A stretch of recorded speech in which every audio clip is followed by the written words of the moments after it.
campus and you say, India, go back, and we take a vow that till India is destroyed, we will continue to fight. And Afzal Guru, you're the one who attacked Parliament, until we achieve your aspirations, we will continue to fight. So you want another attack on the Indian Parliament. This is the poster of the event, okay? And you say here, in solidarity with the Kashmiri people against the judicial killing of Afzal Guru and Maqbool Bhatt. Here it is. So don't tell me about evidence. You people carry the Indian passport? You are on an Indian campus?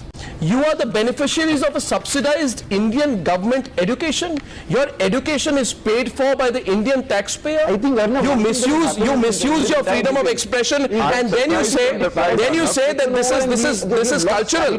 What is cultural about this? Tell me. Now, Omar, remember this. I'm talking about you. I'm talking about you, and I'm talking about Lenin, and I'm talking about Ishan. You are more dangerous to this country than Maoist terrorists. The tragedy is this, that in our country, there is a man called Lance Naik Hanumantappa of the 19 Madras Regiment. Yes. He is a soldier from Karnataka. He's found alive, has been battling for his life. After being found under 25 feet of snow in Siachen, we are proud of him and we are ashamed of these anti-national elements. We are, and you will not speak over me when I'm talking about Lance Naik Hanumantappa. Please don't interrupt, and I'm cutting you off now for a minute. Can I please do that? You don't have the decency. You don't have the decency when I'm speaking about someone who's battling for his life to keep interrupting like that. I've run out of patience with you, with the shallowness and half-literate nature of your arguments. But don't you dare speak over me when I'm speaking over Lance Naik Hanumantappa. We are proud of him and we are ashamed of you. You take the patience of the people of India for granted. He is the person who's there at 19,600 feet, close to the LOC. You sit on the JNU campus and you tell people that we will work hard till we destroy India. Yeah. Who on earth are you to be allowed to do that? The point is this. We know the history of America, Mukesh Bhatt, right? Where are all these people, including several people from Bollywood, who when they go to America, stand and do movies with the American flag in the background and do puppy juppy and say, oh my God, wonderful, cosmopolitan, lovely America, we all live the American dream. And then they come to India and say, oh, intolerant India. Do those people from Bollywood not know about the Ku Klux Klan and the rise of neo-Nazi outfits in the United States of America? And do they have the guts to say, oh, racist, intolerant America? They don't do that.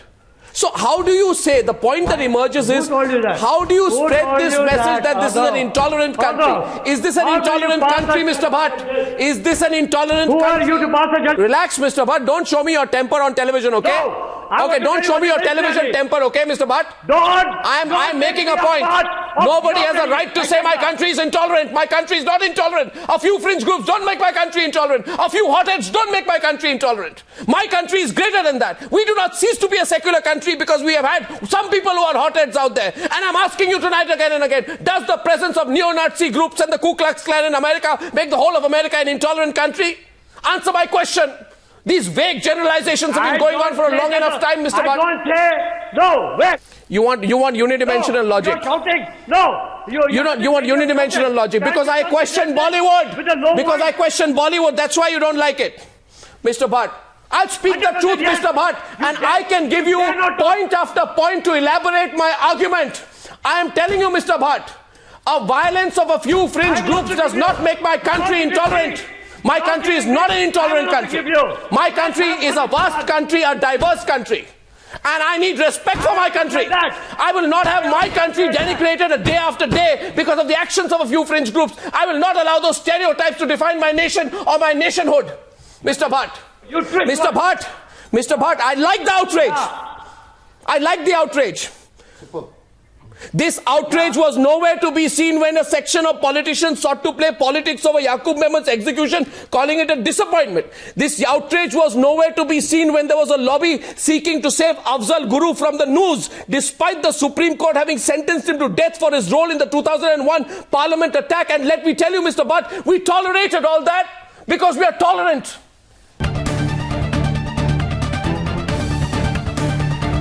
Why does it stand? Why do you want to stand? Why don't you stand up for Jana Gana Mana? What's your problem with it? Why can't you stand up for 52 seconds? Why can't you? Why? Theatre, Rotary Club or school? Why can't you stand up for 52 seconds? Why can't you stand up for 52 seconds? Why can't you?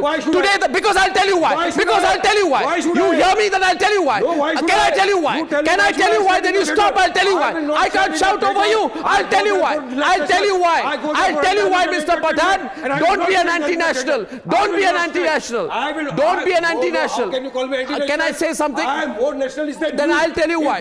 I'll tell you why. Today the argument is that don't force us to stand up for 52 seconds. Listen to me. Question is Tomorrow. not of seconds. Question is of imposing. Listen to Question me. is of forcing, which is undemocratic. When you say patriotism is in your What heart, happens when you then go why for are you second? being forced?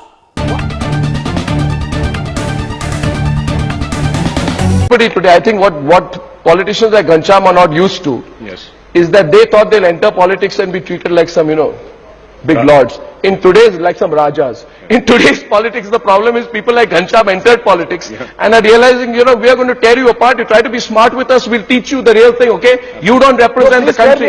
You don't represent the country. Who are you? अरे नेता बन गए अपने आप को क्या समझ लिया आपने? क्या समझ लिया आपने नेता बन गया? You do not have the guts to tear me apart. Don't say that language. नेता बन के फौजियों को इंसल्ट करते हो, नेता बन के फौजियों को इंसल्ट करते हो, स्टूडियो में आके उंगली उठाते हो आप, Such a small petty things. देश के लोगों को इंसल्ट करते हो, स्टूडियो में आके उंगली उठाते हो, बड़े नेता बन गए आप, देश के लोगों से बात करते हैं तिवारी। आप नेता लोग अपने आप को क्या समझते हैं? आपकी इज्जत आपके अपने हाथों में है। You do not have. I'm telling you very clearly now. By the way, people like Gaurav Arya were in uniform and fighting in Kargil when people like Akhilesh Yadav were frolicking in some C-grade Australian university just because his father had a lot of money to send him. That's the difference between an army officer and someone like Akhilesh. Understand that, Ghanshyam? Get that straight. Wait a minute. For far too long in this country, there are vested interests, and India be warned against these interests. They use politically correct causes.